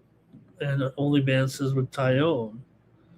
So Padres all day. Cubs should be a higher line. I don't know if I'm getting it there from only bands, but I'm going with the Cubs today. Astros and Orioles here in this one with Peter Lambert here. Wasn't he the lead singer of the Monkees? Going up here against Chris Bassett. Bassett minus $1.20, 9 under 25. Well, the Astros have struggled here. I guess if they were going to have a chance ever, it'd probably be in a game like this. Lambert does come in here with a 3.27 ERA and Bassett a 6.75 ERA, but we know Houston has been atrocious. Baltimore did win yesterday by the score of 5-3. But, the Yankees did lose to the Astros. They're 7-4 on the last game of the series. They lost 2 of 3. But Houston's still just 3-7 on the road this season. Baltimore's 11-8 as a favorite here so far. So, man, I don't know if I want Lambert here still with these Astros. As really as poor as they've been, the pitching staff is in shambles here right now. And I really don't have a lot of things positive necessarily to say about Bassett either. Baltimore, though, does seem to be a little bit in better overall form. Houston's lost 15 of 20. I told you about their bad road record here so far at 3-11. So Bassett's numbers are bad, but Houston's bullpen has a 6.27 ERA. So even once you get past here, a poor starting pitcher here, or whatever, Lambert. Like I say, hey, I shouldn't talk like that. Remember what I said? I want to take pitchers who have played in Colorado before and maybe try them out of Colorado. And Lambert's numbers are okay, But I think Houston here, they've gone over in 8 of their last 10. Baltimore's gone over in 7 of 8. The Astros are 21-9 to the over this season. The Orioles are 18-11 to the over. So this one seems like I want to go over here. I think both the starters and the bullpens profile over here. So give me the over in the Astros and the Orioles at 9 runs. All right, here we go. We're going to go with Andrew. He's Andre. He's on the over. Mr. Wesker says Astros on the reverse run line today. Take those Astros and take them. Oh, well, the reverse run line is a plus, right? Is that what you mean? They're favored in this game, so. Or you mean lay 2.5? Oops, I'm sorry. Astros reverse run line. Sorry about that, Mr. Wesker. You got it right. He's saying take the Astros and lay the 1.5. I got you, brother. Yeah. Moonman here is on the O's. And I don't think they are either. I don't think they are either, but I think right now the Astros are reeling and the Orioles maybe a little bit of home momentum overall here. Astros, maybe not so much home momentum, but the Astros with that 3-11, right? The poor road record. Timmy, though, going with the Astros here. Okay, how about the Giants taking on the Phillies? So the Phillies here with Don Mattingly as manager. He's 1-0 so far, winning that game yesterday. 7-0. Very complete job, complete performance. Maybe this is it. Maybe this is a turnaround is ready to begin.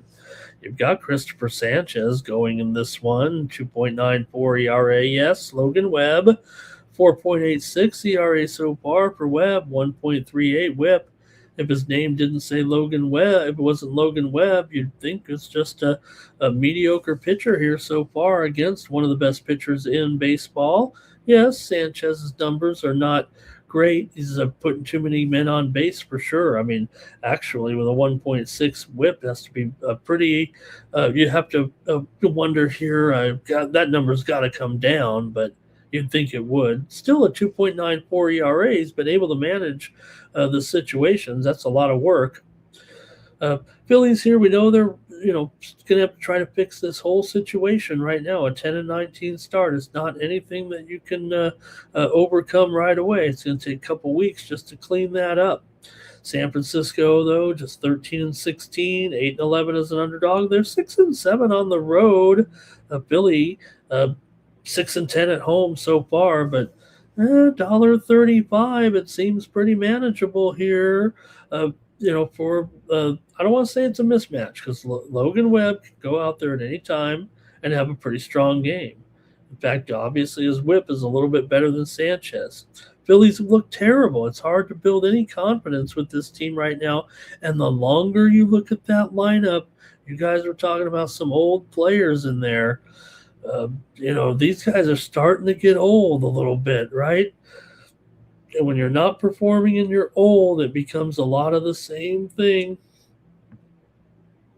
Head back to the dugout with your bat. Kyle Schwarber, Adolis Garcia, Trey Turner. These guys are striking out here quite a bit right now, and that's kind of making it a problem. So Phillies, though, at home, Giants are still not playing that well. Their offense really isn't going either.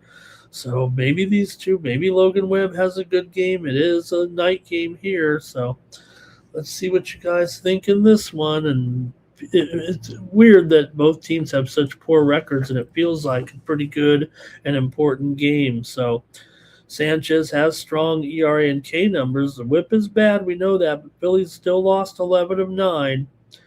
Sanchez and Webb are putting guys on base. Sometimes at Citizen Bank, that does become a problem. There's no doubt, even if you are a good pitcher. Phillies offense has struggled, but look, it's 7 here in this game. I'm going to go with the over in this one with the Giants and the Phillies. Give me the over here with Sanchez and Webb right now. I've got some concerns here. I know I just whined about the old lineups here, but it is 7. 7 flat says right there. So Just going to have to sneak this one over. It's 7 everywhere. It's 7 flat everywhere. Here we go. Phils are under. The Giants are cheeks. Mr. Weskers ain't laying anything with Philly here. Andre says Philly's an under. Timmy says these two are over. Timmy and I are over. Andre's on the under first 5. Mr. Weskers says Philly on the run line. Andre says over with Sanchez in his K-prop there, and Cal Dog's on the over. Mr. Weskers says you got it. Harper better get it going. Tired of his Ks as well right now with Harper. 6 home runs, 21 strikeouts. Nerfy for Andre. Okay. No, you know what? He's not as awful as you might think. But no, 269 so far for Harper. Okay, let's see. Schwarber, he's going to have his PBR in there, and he's hitting only $190, and he's the one that's striking out. It's looking bad here. Schwarber is not. He's right now. It's a little bit concerned. There's 9 home runs. It's April. I mean, that's pretty incredible, right? 50 home run or more pace, but the Phillies line. So let's see what Mattingly can do. You go from a guy like Rob Thompson to Mattingly, and Mattingly maybe you could say never had the personnel there in Miami, even though they actually had a little bit of success when he was there, and obviously he's managed plenty. So, all right, next up, I'm on the over in that one. Rockies and Reds here. Not quite sure of the situation here with the Colorado Rockies here, but I believe it is going to be Sugano in this one going up against Brandon Williamson of the Reds here. We'll see. I think Sugano may even get an opener in this one is what it could be. We know that the Rockies had a little bit of movement in that personnel, especially coming off that doubleheader against the Mets, kind of messed things up. Williamson here at 5.4 ERA, 2-2 record. Sugano 3.41 ERA and a 2-1 record. Reds did win yesterday, 7-2. Maybe a situation isn't as good as it's been for the Rockies after that series against the Mets. The Reds are still playing very, very well. They're 19-10 right now. And even though the Rockies have been good, if it's a situation where maybe the Reds are going to have to be they are going to be the better team right now. Williamson's numbers, yes, they are of a bit of concern here, but I think Cincinnati, just the fact that they have the strong record overall, won 8 of their last 10, have one of the top bullpens in the league. Now, the Rockies, interestingly, have a 3.77 ERA this season, and that's even though they played, 13 games at home too. So, but Williamson's walk rate is kind of scary. But I think Colorado on the road, 6-11 so far, 13-17. I think the Reds probably get it done, but I'm going to go to the over in this one with Sugano and Williamson. Reds have gone over in 10 of their last 12 at home here at the Great American Small Park. And Colorado does trend to the under here so far, but not every game is played in Cincinnati. So Rockies have done a nice job here a little bit. Maybe not scoring a ton of runs here, but we'll see. Hopefully they can get some off of Williamson with his numbers here. I think the Reds could get up there as well, and maybe this one could be it is 9.5 here, I believe, right? What do we have on the screen here? 9.5 under 20. I'm going to go over here in this one with Colorado and Cincinnati. The chat might chime in here right now. Rockies for Andre and the under. Cal Dog likes the Reds on the run line. Oh, man, I agree with Cal Dog. Cardinals and Pirates here in this one. You've got Bubba. There's Bubba Chandler there. So the Pirates did end up there pitching Ashcraft there, I believe, yesterday. And Bubba Chandler here today, $1.50. Chandler comes in with a 4.875 ERA and a 1-2 record. Andre Palante 4.26 ERA, 2-2 record coming in. Hey, I was on the Cardinals yesterday. They got the win pretty convincingly too, 11-7. They kind of rocked there with multiple multi-run innings. It ended up being a pretty wild game there in that one. So yeah, we might see some runs. Let's see what you think. Bubba Chandler, certainly a hot prospect here. Pittsburgh's off to a pretty good start, but it's the Cardinals that have the better record in this game right now by a half a game, and the Cardinals are 9-5 on the road, 15-12 as an underdog. Cardinals starting to heat up just a little bit. They've won the last two games in this series after they got swept by Seattle, but they weren't awful in that series. They just were up against Seattle, who was just a little bit better. Remember, the Cards were underdogs in that series, and yeah, while they did get swept, two of the games were 3-2, so the offense just didn't get anything done against the Seattle pitching, but they were competitive in those games and had their chances. So maybe it's a little bit easier and against a team. I don't want to say that Pittsburgh is susceptible because they've been, a really impressive team to start, but their record's starting to crawl back down here to 500, while the Cardinals might be going the other way.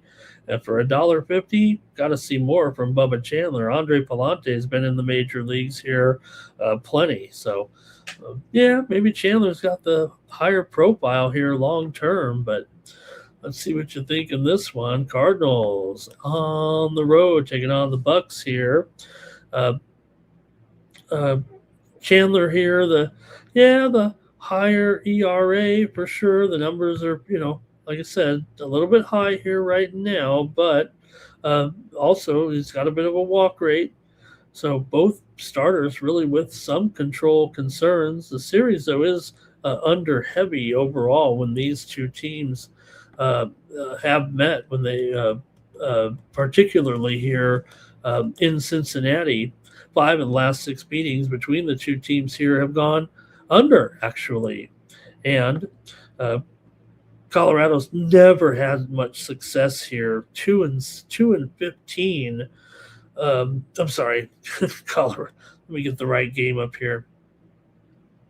8 of the last 11 meetings between Pittsburgh and St. Louis have gone under, and St. Louis has gone under in 6 of their last 8 and 4 of their last 5 games on the road. So Cardinals have a 5.18 bullpen. No wonder I'm confused here in this one. I think I'm just going to take the Cardinals here with Andre Palante plus money on the road. I got to research my notes there because I seem to have transposed them for another game. So can't fix it on the fly. We're going to go with my side here. Maybe my freemium there with the Cardinals. I'm going to take the Cardinals in this one. All right, and we've got here Andre says Cardinals on the run line. Moonman's on the under. Mr. Weskers is going to back the Pirates here. Over for Timmy Two Shoes. Cal Dogs going with the Bucks. And just right, that's what I thought, Mr. Weskers. I'm just going with the Cardinals because it's $1.50. Andre's going with under in the first 5. Timmy says 8.5 is low. The Pirates don't do under even if they aren't scoring because they'll give up the runs. And Mr. Westwood says, Palante will still probably get hit. He is on the road after all. I'm actually kind of riding Palante here. Like I said, Bubba Chandler has not been the prospect that now I'm sure he'll work it out. I'm sure he'll be a major leaguer, but you want a prospect to come in and really show, and not awful numbers so far for a guy making his first starts in the major leagues. But I'm going to go with the Cardinals in this one. I went with them yesterday. I'm going back to them today. Okay, the Nationals here are taking on the New York Mets. I guess David Peterson's pitching, huh? Peterson here, 5.06 ERA, 0-3 record. I thought they were going to demote him here. Cade Cavalli, 4.01 ERA and an 0-1 record, no wins so far. Mets did win yesterday, finally, win a game there.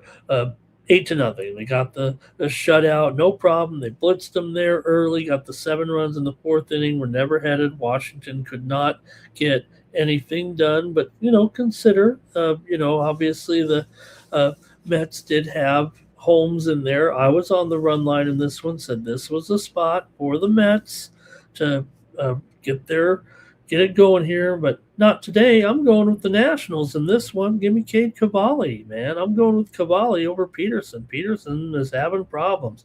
Cavalli doesn't have good numbers either. 1.66 whip here, but I'm just going to trust the Mets to, you get a volatility game coming up. You don't have a solid pitcher. Now, look, Peterson should be more solid than this, but something's up, something's wrong. He's not pitched well at all here. So Cavalli's pitch just, I don't know, okay. But let's go to the chat here. Peterson, the left-hander, and Cavalli, the right-hander in this one. I would think people are going to try to now the Mets got one here, but I'm not doing it. I'm taking Washington here in this one. Mets have dominated Washington at home historically. I know that. The Mets are just 3-15 in their last 18 games. Washington, big time over team right now, 19-9 to the over, but the Mets are 11-16 to the under because the bats just weren't going there really. So I'm going to end up here. I'm taking the Washington Nationals here for a big upset today. Not a big upset. We know the Mets are losing everything. They're still just a little bit overrated right now until they get things going. Until we see more, I'm going to try the Nationals here in this one. Still, though, they've got the offense has dipped dramatically here, to be fair. Still fourth in runs, sixth in RBIs, but they've dropped now here to 15th in OBP and 12th in home runs. All right, let's see if the chat's doing anything here.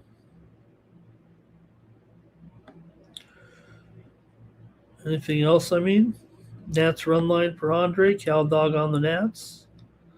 And Soto, maybe he's hurt again here. Maybe he's got a sore forearm right now. And Mets are also missing Frankie Lindor on the injured list here currently for long. It was a 10-day, but it's going to be longer than that.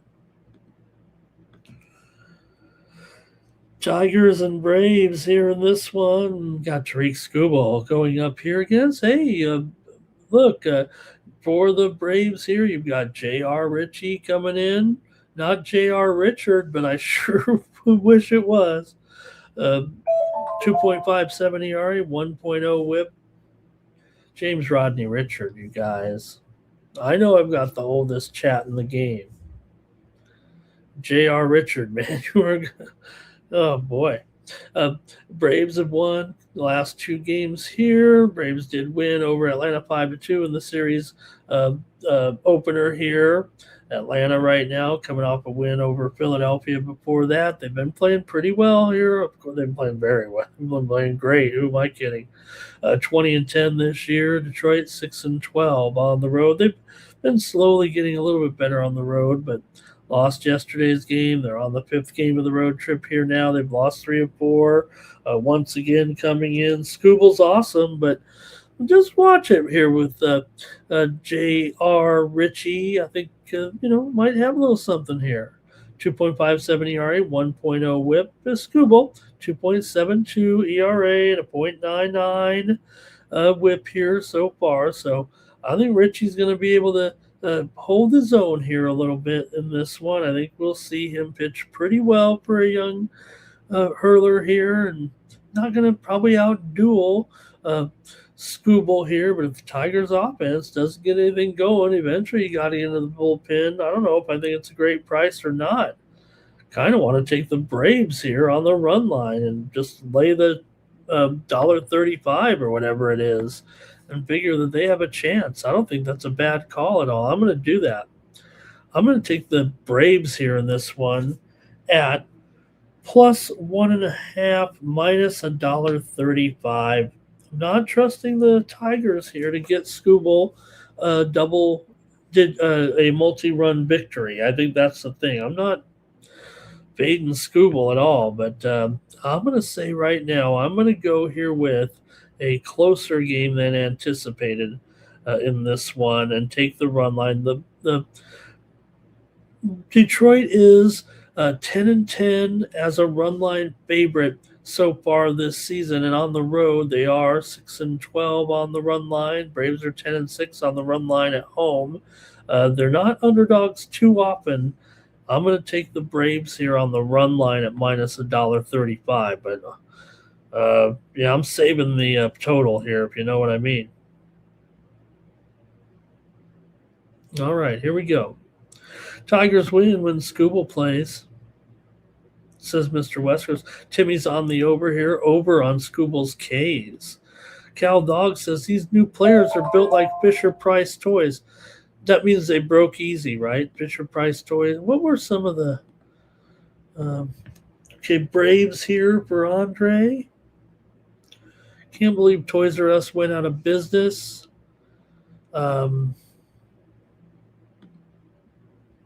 Jeffrey, I mean, you talk about top, as far as giraffe entrepreneurs go, Braves here, money line. Andre's on the under here. Moon Man going with the under. It was the world's biggest toy store. Scooble isn't Nolan Ryan. Both sides will score. Okay, I'm on the Braves on the run line here. Now, Tonka trucks, those were built good, right? Those did not break. My life changed, though, when I ordered my first Stratomatic. The toys were gone, okay? The toys were gone. I ordered the Stratomatic. What was I, 7 or 8 years old? My life changed forever. Okay, here we go. A couple more here. Diamondbacks and the Brewers in this one. For Arizona here, you got Eduardo going, 2.89 ERA, 2-0 record. He's looked just fine. He looks like Eduardo out there for sure right now for Brandon Sproat here for Milwaukee, 6.45 ERA, 1.57 the whip. Milwaukee has won the last two here right now. Did win 13-2 over Arizona yesterday, clubbed them. Rough night there in that one for Merrill Kelly and the Diamondbacks. The Brewers definitely got the best of them here. Gotta wonder how Sproat will fare here. Eduardo's been just fine coming into this one. Still, the Brewers are favored, but Eduardo has been well above average. That's for sure. Milwaukee's Sproat definitely having some walk issues. Arizona's got bullpens concerned, that's for sure. But to me, I don't know. I would think here, if you give the Diamondbacks in this one at even money, I don't know. That seems probably okay to me. Arizona is 16-10 to the over so far. Milwaukee's 16-12. 4 of the last 5 have gone over between these two teams. Arizona's bullpen's kind of up there here, and eventually they're going to get into it. All right.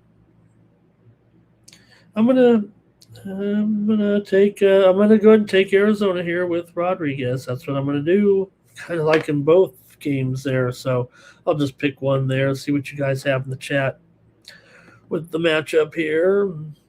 And D-backs on the run line here for Andre. Over here as well. And Mr. Wester says, and look, if they scored 13 yesterday, they'll keep it going. Timmy's going over. Cal Dog's on the Brewers here.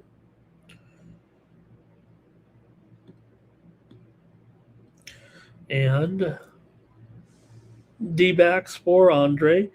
Moonman's on the Snakes. Mr. Westwood says Rodriguez is hit or miss. These are good numbers. I mean, you look at a 2.89 ERA and a 1.32 WHIP, but 2-0 so far. I know I'm just kind of an Eduardo honk here. Give me the Diamondbacks. And last but not least, Royals on the road with Michael Wacha going here up against Luis Severino. Severino 5.17 ERA, 1-2 record. Wacha 2.5 ERA, 2-1 record. Wacha. Every year we want to kind of say, well, getting old. How long is this gonna? And he just goes out there and is very, very consistent every time out here right now. Now the Royals did win 4-1. It was a 1-1 after 9 innings, and they got a 3-run home run, I believe, in the top of the 9th inning for the victory there, 4-1. It was Bobby Witt Jr. in home run number 2 only, but he's able to hit that 3-run home run. Kansas City got the win in a rare low. I was on the over. Certainly, I had a premium on the over, thinking, hey, the A's have gone over in every game but one so far this season. But, the Royals have gone under here. And, look, you got the better pitcher here in Wacha. Royals have been poor this season. We know it. The A's have been, probably overachieving here right now. But Wacha has a major edge over Severino, it feels like.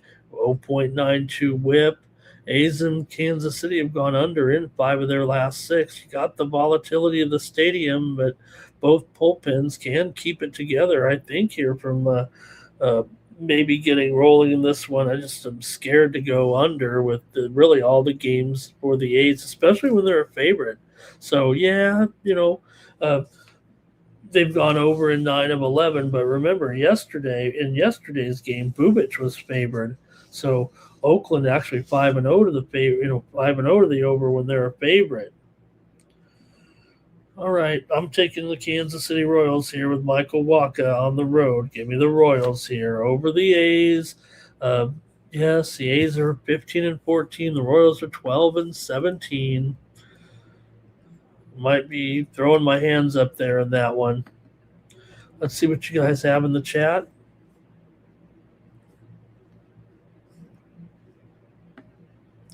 Royals on the run line and under first 5 for Andre. A's bounce back, says Cal Dog. Nerfy for Andre. Moonman's on the Royals. And Wacha might get hit tomorrow. Timmy says you still got to you still got to go over. Right, Mr. Westerns? The A's, when you're on them, they don't come through, and when they fade them, they win. Oh, Timmy says it's not the same Wacha. I don't know. I mean, 0.93 whip and a 2.5 ERA. Those are probably some of the better numbers in the American League so far. And not to mention, he's also grabbed a couple of wins so far this season, and yet does not have, or no, has 1 loss. But all right, gang, that's it for Night Moves. What a great job you guys did today. Made it easy on me. Hopefully I'll come through with some winners, and hopefully we'll win together. Go over to Tony'sPicks.com. Use the promo code TonyT at checkout. Save 15% off the daily premium packages over there, including mine. Probably not going to have a tennis premium this week, but I think I'm going to have probably a premium there in the Champions League. I got to come back after yesterday, and we'll have another 3-pack of props in the NBA. Got to do better after 1-2 last night. Got to do better in my Major League. We ran out. The winning streak ended last night for me. So, hey, no better chance to bounce back here with me over at Tony'sPicks.com. Thanks again to everyone in the chat. For the Tony's Picks YouTube channel, I'm Ramon Scott. So long from Las Vegas.